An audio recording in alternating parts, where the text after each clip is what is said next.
Innalhamdalillah nahmadu wa nasta'inuhu wa nastaghfiruh wa na'udzu billahi min shururi anfusina wa min sayyiati a'malina. May yahdihillahu fala mudilla lahu wa may yudlil fala hadiya lahu.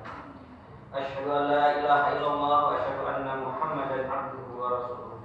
Allahumma shalli ala sayyidina Muhammad wa ala ali Muhammad. Ya ayyuhalladzina amanu taqullaha haqqa tuqatih wa la tamutunna illa wa antum muslimun.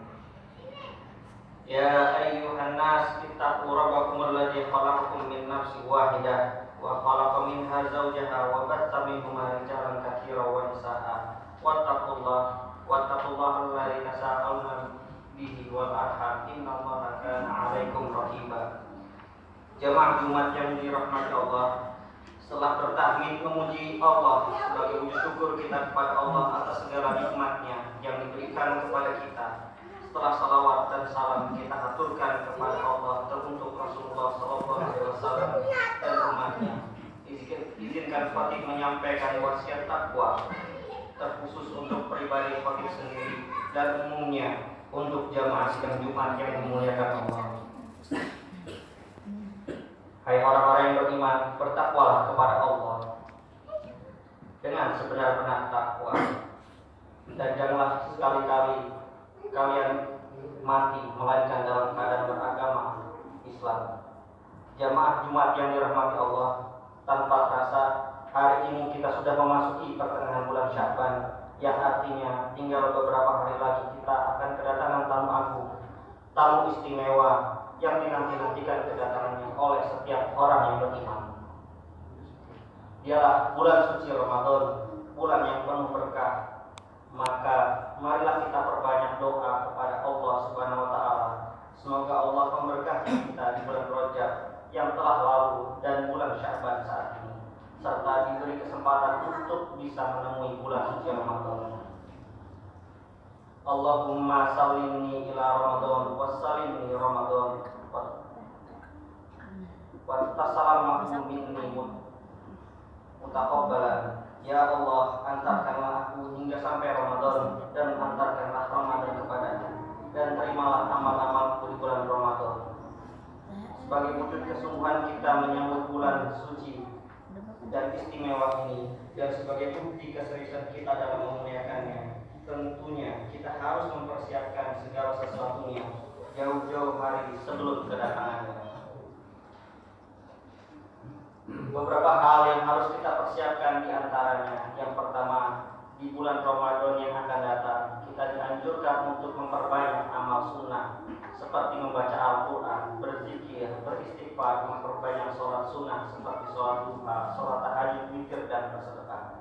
Untuk mampu melakukan hal tersebut dengan ringan dan istiqomah, kita perlu banyak berlatih. Disinilah bulan Rajab dan Sya'ban menempati posisi yang sangat penting sebagai waktu yang tepat untuk berlatih, membiasakan diri beramal sunnah dengan berkelanjutan. Dengan latihan tersebut di bulan Ramadan, kita akan terbiasa dan merasa ringan untuk mengerjakannya, sehingga tanaman iman dan amal soleh yang membuahkan takwa yang sebenarnya. Seorang ulama, Abu Bakar Al-Warraq Al-Balkhi berkata, bulan Rajab adalah bulan menanam, bulan Sya'ban adalah bulan menyiram tanaman, dan bulan Ramadan adalah bulan memanen hasil tanaman. Dan di antara amalan yang paling penting untuk kita latih adalah puasa, karena bulan Ramadan adalah bulan puasa.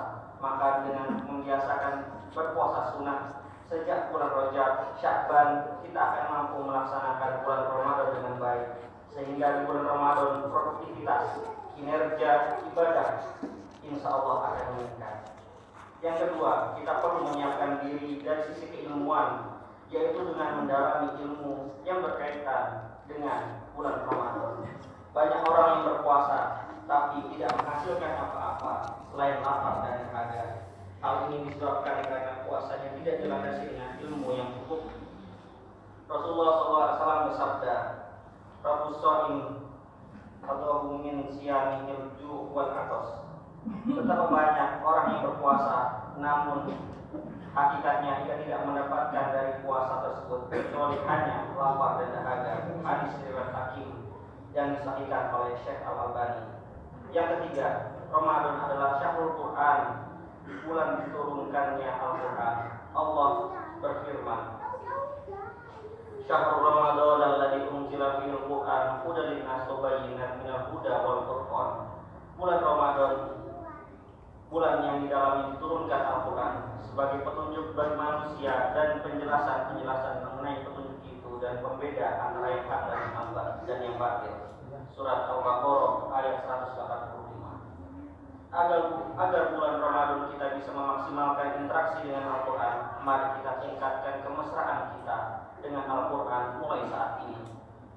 Yang keempat, perbanyak berdoa kepada Allah Subhanahu wa taala. Seperti yang beliau sampaikan, seperti yang diutarakan di dalam Al-Quran surat Al-Baqarah ayat 186. Dan apabila hamba-hambaku bertanya kepadaku tentang aku, maka jawablah bahwasanya aku adalah dekat. Aku mengabulkan permohonan orang yang berdoa apabila ia memohon kepadaku. Maka hendaklah mereka itu memenuhi segala perintahku, dan hendaklah mereka beriman kepadaku agar mereka selalu berada dalam kebenaran. Bulan Ramadan adalah bulan kita bermunajat kepada Allah. Maka marilah kita perbanyak doa kepada Allah dalam berbagai kesempatan, sehingga saat Ramadan nanti waktu-waktu istimewa yang saja tidak kita lewatkan begitu saja tanpa mengajak kepada Allah Subhanahu wa taala untuk memohon dan mengadukan segala kepadanya. Dan yang terakhir, mengkondisikan anak dan istri kita agar bersiap menyambut Ramadan. Allah Subhanahu wa taala berfirman dalam surat Al-Baqarah ayat 187 yang artinya, dihalalkan bagi kamu pada malam hari bulan puasa bercampur dengan istri-istrimu karena mereka adalah pakaianmu dan kamu pun adalah pakaian bagi mereka. Bulan Ramadan adalah kesempatan kita menguatkan kedekatan kita dengan keluarga. Istri kita adalah pakaian kita dan kita adalah pakaian bagi istri kita. Paling tidak demikianlah persiapan yang setidaknya harus kita lakukan agar bulan Ramadan tahun ini lebih berkualitas dari Ramadan sebelumnya. Amin. Barakallahu wa lakum fil Qur'anil azim wa nafa'ani wa iyyakum bima fihi minal ayati wa dzikril